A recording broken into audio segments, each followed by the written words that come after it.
So, Mr. Cantopher, I'm so honored to be able to have this conversation with you, and also a great pleasure to introduce you to the Romanian public. So, welcome to elefantFest. Thank you for having me. Thank you a lot. Thanks a lot for coming. You have been a member of the Royal College of Psychiatry since 1983. You were elected fellow of the college in 1999 and have written the best-selling Depressive Illness, The Curse of the Strong. But today we shall talk about your recent book, Toxic People, Dealing with Dysfunctional Relationships. Yes, absolutely. So, thanks a lot for this book. I read it in one evening because it was so interesting. And I must confess that I found myself in many of the situations presented in the book. And I think, this is my opinion, that unfortunately, most of us deal with toxic people every day. So we think. How do we really know we are in the company of a toxic person, or is just an unfortunate set of circumstances that might not happen again? Yes. No, that's a good question. There are two aspects to this, I think. First of all, there's your own vulnerability. So the people who I saw when I was practicing as a psychiatrist most commonly were made ill by other people. I saw people mostly with stress-related illnesses, anxiety, depression, illnesses like this, and they were mostly made ill by other people. And it was only certain types who were. So these are people who were, you might say, the best people. They were kind, giving, trusting, generous, uncritical, or at least uncritical of others, very critical of themselves, tending to put themselves last, keen for approval, keen to avoid conflict, often anxious and prone to depression. So these are the folks who were particularly vulnerable. And for them, I developed a set of feelings, really, which could indicate to them that they were in the presence of a toxic person. So what you are saying, that there are some people more predisposed than others to get into relationships with toxic people? Yes, very much so. If you are one of the givers of the world, yeah. The toxic people will find you. Oh my God. It's not that most people are toxic. Most people are quite nice most of the time, though we all have our moments.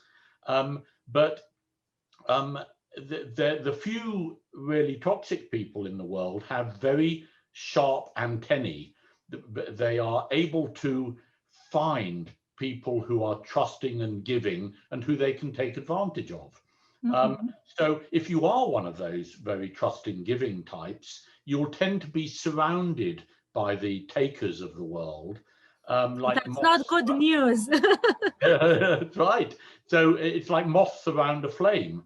And you would be forgiven for thinking that everybody is a taker and everybody is like that. They're not. It's just that they've found you. And so in order to find the people who are better for you, you have to find a way of clearing past the toxic people who are the ones who crowd around you. But before asking you, how can you solve this situation? How can you make yourself not that vulnerable to toxic people? I will ask you, how can we identify toxic people or toxic situation? How do we know? Because most of us, we will not know. We will probably think this is life. This happens to me and my neighbor, and maybe I have this bias that people are toxic, but it is not. Maybe I just exaggerate. How can we identify that a person is really a toxic person? Yes, and well, of course, you don't need to make solid value judgments here. It's personal. Are they toxic to you? I mean, this person may be very good for somebody else, but are they toxic for you? Okay. And you can identify that by feelings. And I'm going to refer to a list of Yes, these please. indicators from my book. I'll just pick a few of them. Yeah. You feel exhausted, unhappy, or stressed much of the time when you are with them. You often feel obliged or pushed by them to do things you wouldn't do by choice. You feel guilty about not doing more for them. You feel judged or humiliated by them. You spend a lot of time fearing what they will do next. You can't really say what you mean or feel when you're with them. You feel trapped a lot of the time with them. You frequently make special allowances for them that you wouldn't make for anybody else. And you maybe find yourself facilitating or colluding in behaviors which you wouldn't tolerate from anybody else. So there are a few of them, there are more than that, but you can get the picture. These are feelings which you get with this person, and these are behaviors of yours which change in the presence of this person and which do you no good. And your behavior will change, or the way you feel when you are with these people is repeatedly, yeah, I mean, all the time, not just in some circumstances. Whenever Yeah. you are in the presence of that person, you start having those kind of emotions. You're absolutely right. It's, as I said, we all have our moments, when Yes. we're not as good as we should be. Yes, and But if it's all the time, if it's habitual, that again and again and again, you find yourself pushed, humiliated, forced into situations which you wouldn't want to, by the same person over and over again, then this person is likely toxic for you. And I want to make a disclaimer here. I'm not saying that these are bad people. yes. I'm not making any judgment. But what I am saying is that these people are bad for you because of the coming together of what you are like and what they are like. So you need Yes. to take some action. So mainly, my next question you already answered, because I was going to ask you if different types are more toxic than others. So, but I guess your answer will be it depends on how it affects every individual. That's absolutely right. I mean, there are one or two. There are one or two types of people who are really toxic to everybody. Okay. The most well-known and obvious type is the psychopath or sociopath. They both mean the same thing. These are people with no conscience. They have no feeling for other people. They have no conscience. They have no ability to learn from their mistakes.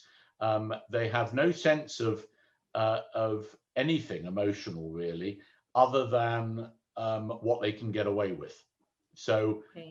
you are purely an object to be used by them.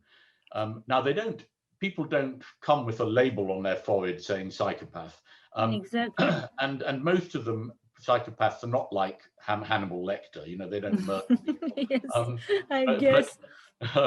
most of them are pretty subtle. They have learned through their lives how to charm people, how to get what they want from people, which you can get more from people by charm and persuasion than you can by manipulation than you can by bullying them. So these folks can seem to be very charming, but over a period of time, you realize that actually behind this facade, there is nothing there. There's nothing in terms of feeling or caring that is there. There is purely a seeking after opportunity.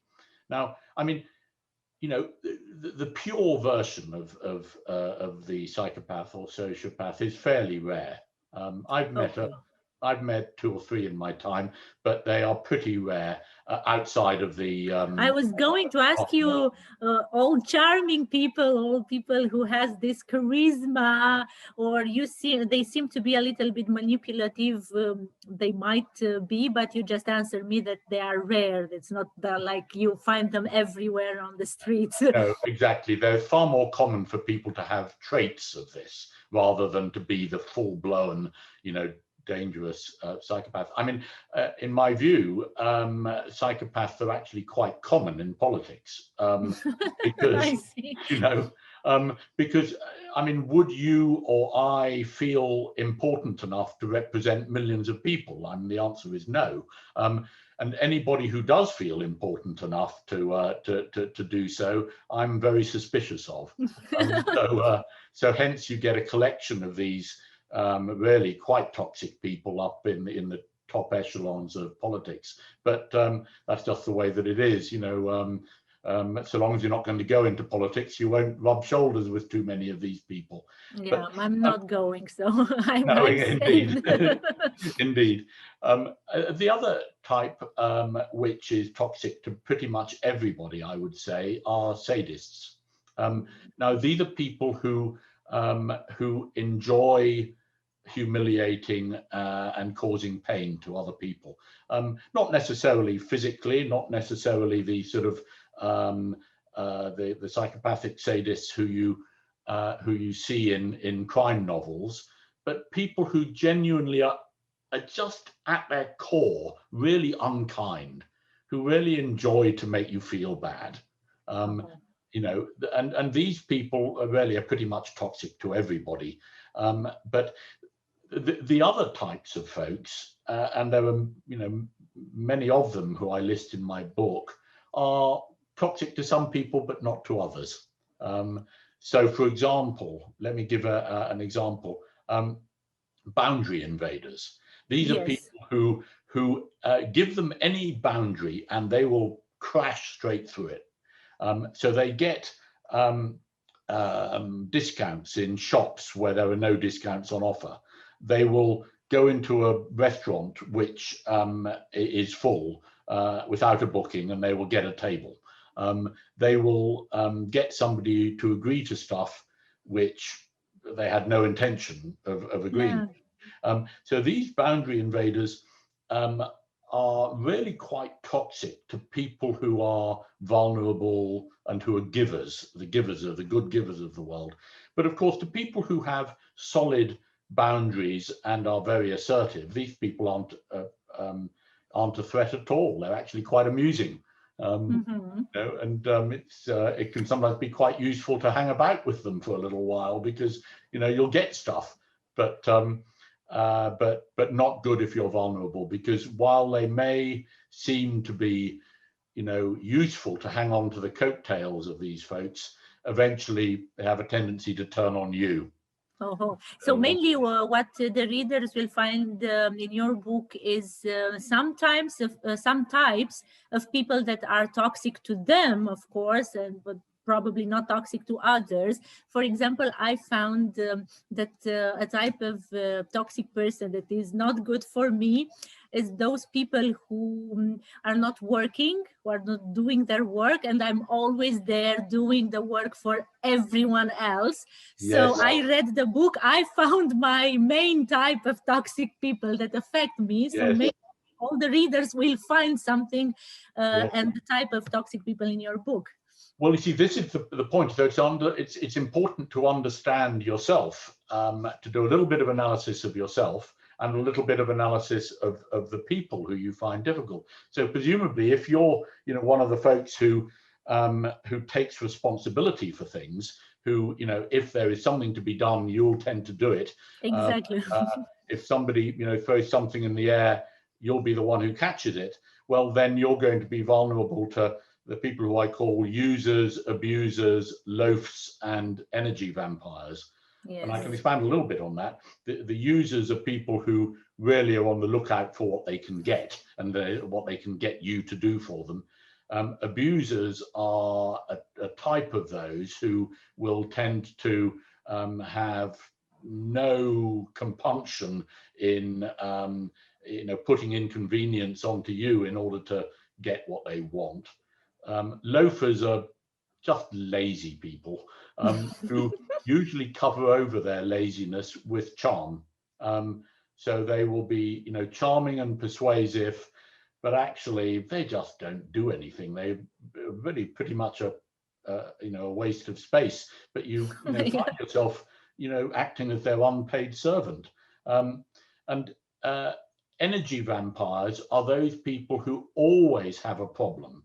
There's always a problem, and they will put the problem onto your shoulders, and they will moan and groan about this or that, and then you will suggest to them a course of action which they can take in order to deal with their problems, and they will say, oh yes, but I can't do that because, and so there's always a reason why they can't do what you've suggested or find a way of finding a solution.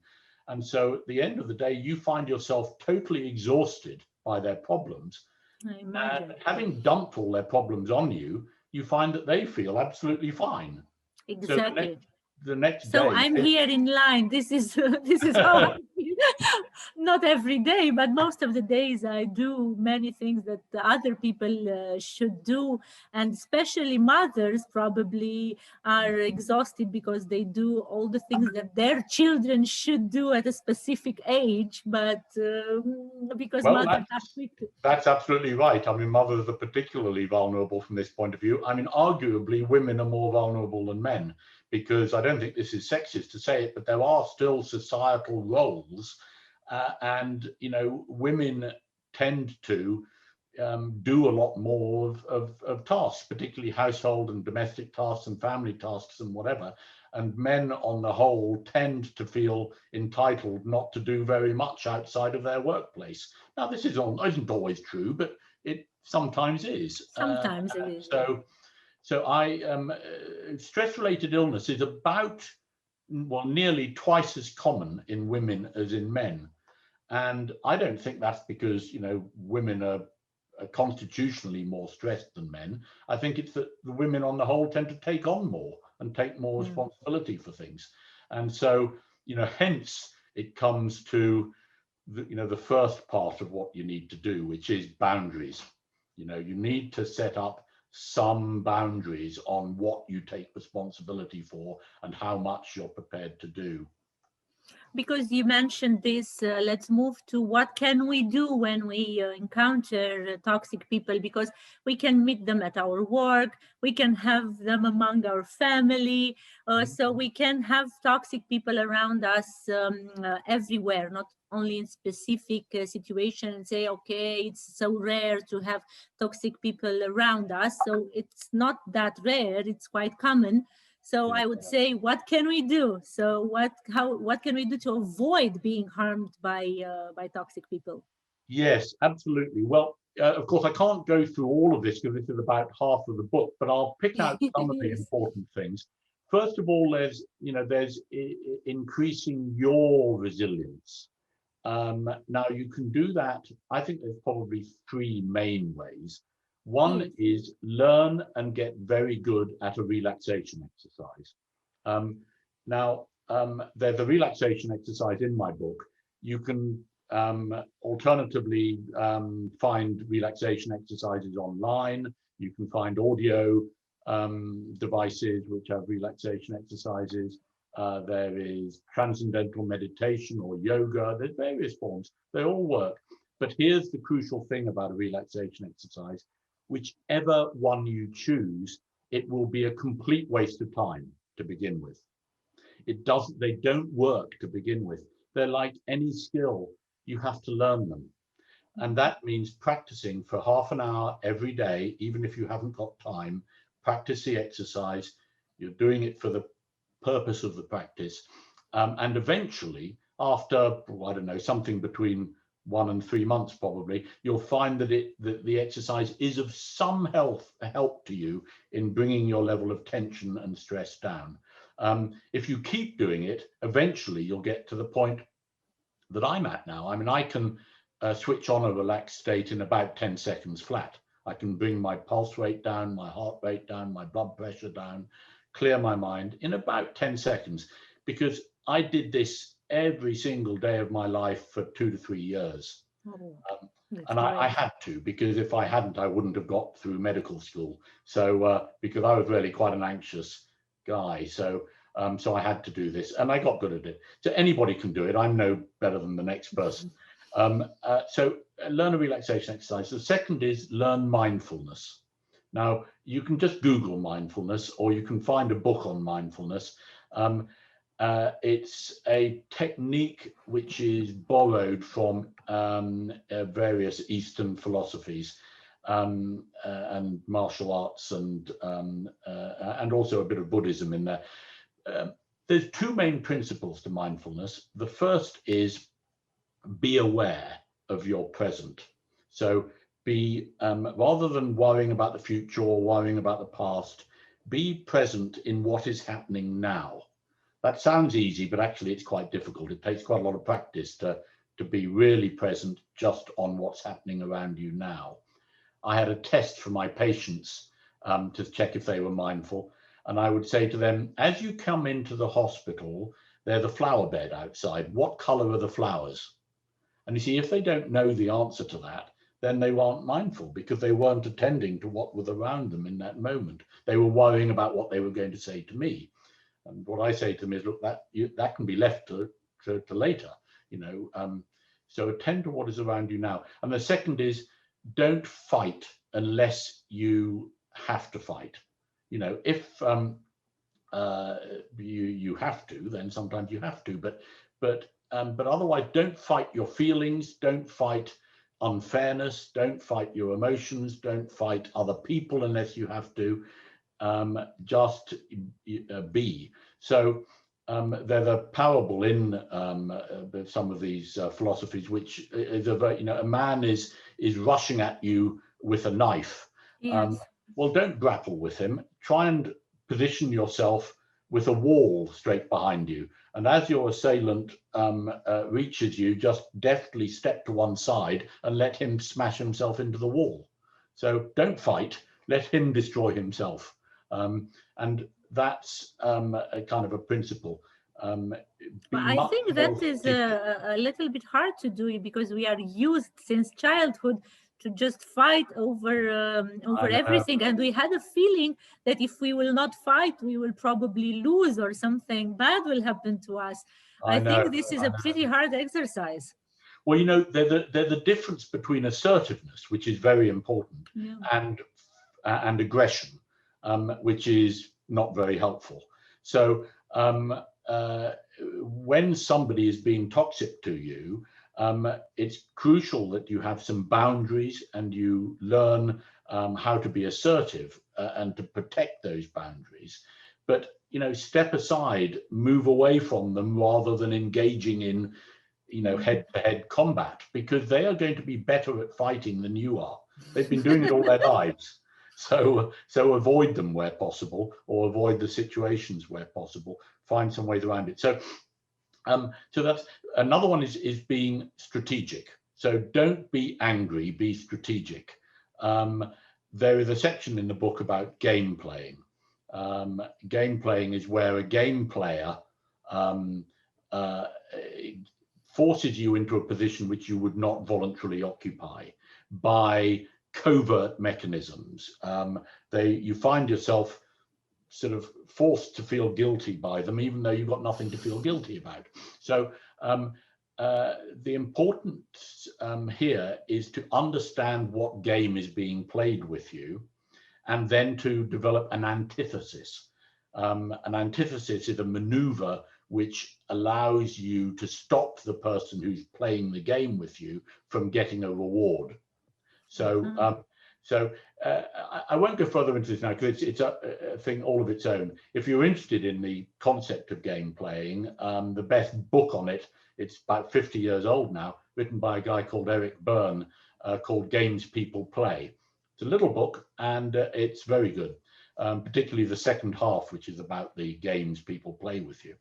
So yes, learn how to deal with games. Avoid double standards. So typically I found my patients would forgive people almost anything, but they would forgive nothing of themselves. They were entirely non-critical of other people, but terribly critical of themselves. Now, Yes. that's a double standard. I'm not suggesting that you are more important than the next person, but you are as important. Yeah, So at make least sure equal. that so make sure you treat yourself as important as those around you. Seek support. You see, many of the users and abusers of the world will tend to gaslight you, if you know what I mean by gaslighting. They will tend to say to you, oh, you don't need to seek support from other people. We're all that we need.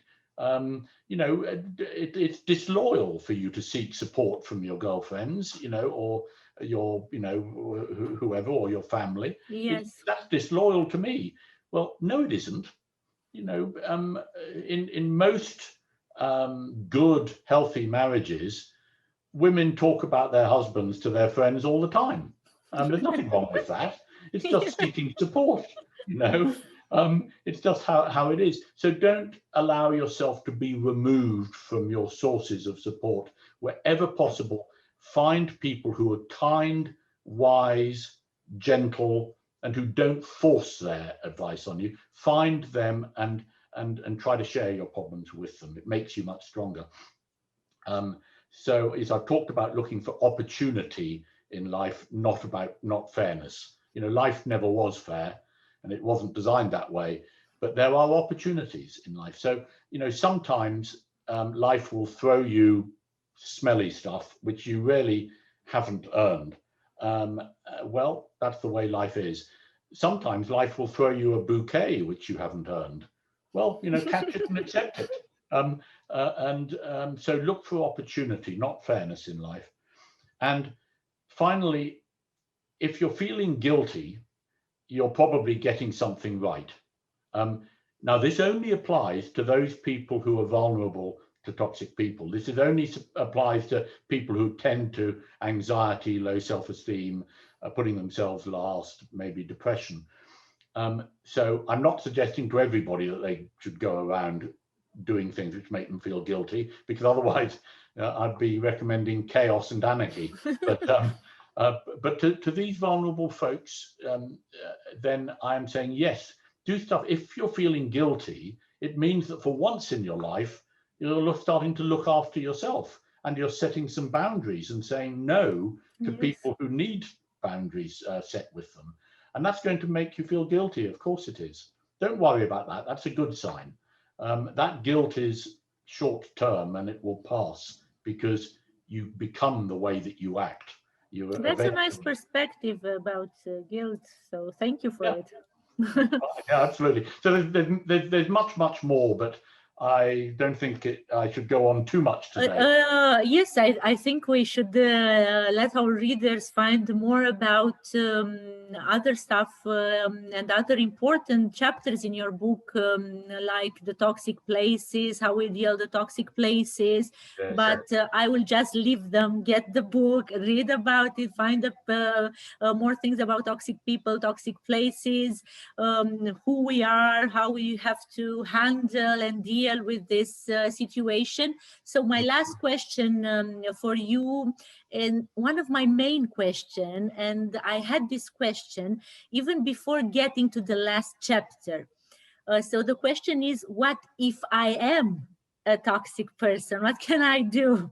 Yes, absolutely. Well, the first thing is that if you think that you're a toxic person, you probably are not, because most toxic people don't care whether they're toxic or not. All they care about is the next advantage which they can gain. So the last thing they do is worrying about whether they're toxic. But let's assume that you're one of the rare examples. Well, in which case the first thing is, it's not your fault. People are the way they are for a very good reason, which is usually about their childhood. Childhood is the most potent way of a person being changed into a certain way. So it's not somebody's fault that they've had a childhood which has taught them to be toxic. It's just what they've learned. So yes, first of all, it's not your fault. Stop feeling so guilty about it. But second, don't assume that you can't change. You can change. You can change your personality. After all, what is personality? If you're saying that someone has an outgoing personality, you mean that they go out a lot. You are describing a behavior. There is a lot of psychological research showing that if you change your behavior, you then later change how you feel inside. So first of all, change what you do. Identify those behaviors which you really would want to stop or minimize, and concentrate on stopping them. Later on, you'll start feeling different because you become the way that you act. So do that. And thirdly and lastly, ask people who you trust and who you know are not going to try to humiliate you, but will be honest with you, and ask them what you need to change. And then try not to argue with them, because they'll say, "Oh, I think you're a bit selfish in these," and you'll go, "Oh, no, I'm not." Well, no, just listen to what they're saying, and then you can work out what's true and not later on. So that's some of the keys.